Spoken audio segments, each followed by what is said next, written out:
Déjà, on a la fatigue qui est innée à la sclérose en plaques et de plus, on ajoute la fatigue du manque de sommeil, fait que on est non fonctionnel du tout.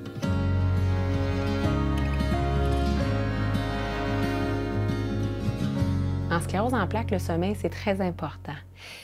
Il y a plusieurs choses qui peuvent causer de l'insomnie en sclérose en plaques. Des fois, de la douleur, parfois, ça peut être l'envie d'aller uriner, des engourdissements. Donc, il y a plusieurs choses qui peuvent nuire au sommeil. Au niveau du sommeil, c'était un défi pour moi depuis mon diagnostic.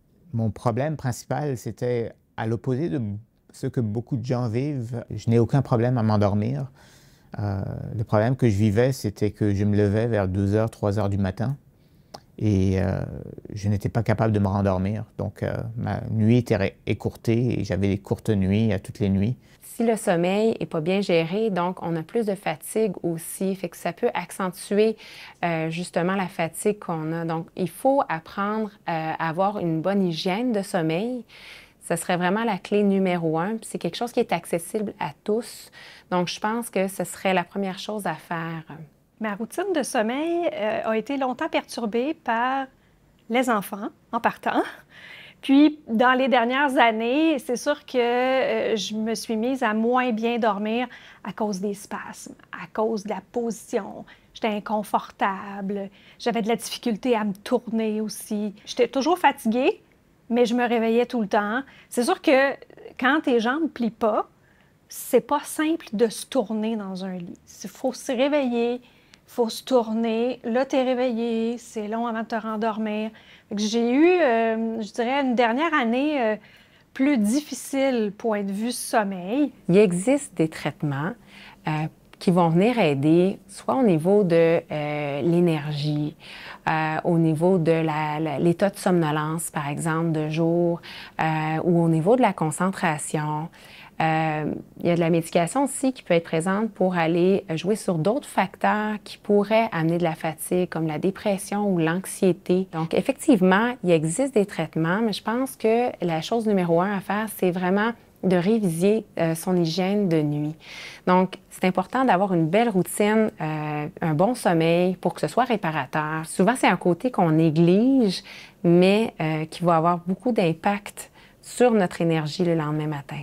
Fait que considérant que le sommeil peut être perturbé, bien, c'est de trouver des fois des postures. Hein? Aussi, comme ergothérapeute, on leur donne des conseils sur un bon positionnement, des coussins. On regarde le positionnement au lit avec eux pour que le confort soit là, pour le changement de position. Si on a davantage la difficulté à se positionner dans le lit, il y a les lits plus électriques à ce moment-là. On peut recommander ça aux gens. Souvent, les gens avec la tête relevée vont être ça va être plus facile d'avoir du confort, la respiration. Donc, ils vont être beaucoup plus confortables avec un lit articulé à ce moment-là, plutôt qu'être toujours sur le dos, là, avec plusieurs oreillers. Donc, ça peut être un facteur qui peut les aider, ça. Souvent, aussi, on va leur dire d'intervenir avec la luminosité, hein, l'éclairage, le bruit, de réduire ça. On sait que les gens avec la sclérose en plaques, la chaleur, l'humidité les affectent au quotidien.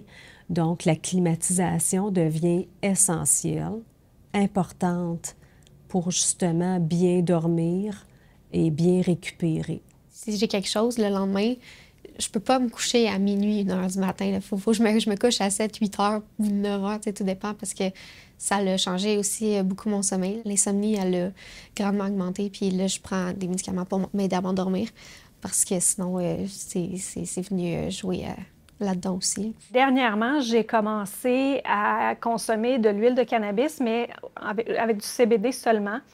Et ça a changé mes nuits de sommeil de A à Z. Je dors la nuit. C'est extraordinaire. Un bon sommeil réparateur. Mes spasmes sont apaisés plus qu'avec la médication. J'ai même coupé la médication grâce à ça. Je suis moins endormie dans le jour, je dors mieux la nuit. Mes jambes sont plus calmes. Mon sommeil est plus calme aussi. Après avoir passé l'épisode de rêve étrange, là, je me suis mise à dormir vraiment de façon reposée. À me réveiller le lendemain, presque satisfaite de ma nuit de sommeil. Ça fait quelques mois à peine, là. Parfois, les gens ont recours à la médication. C'est le seul moyen qui réussissent aussi d'être capable d'avoir le sommeil profond puis d'être capable de récupérer.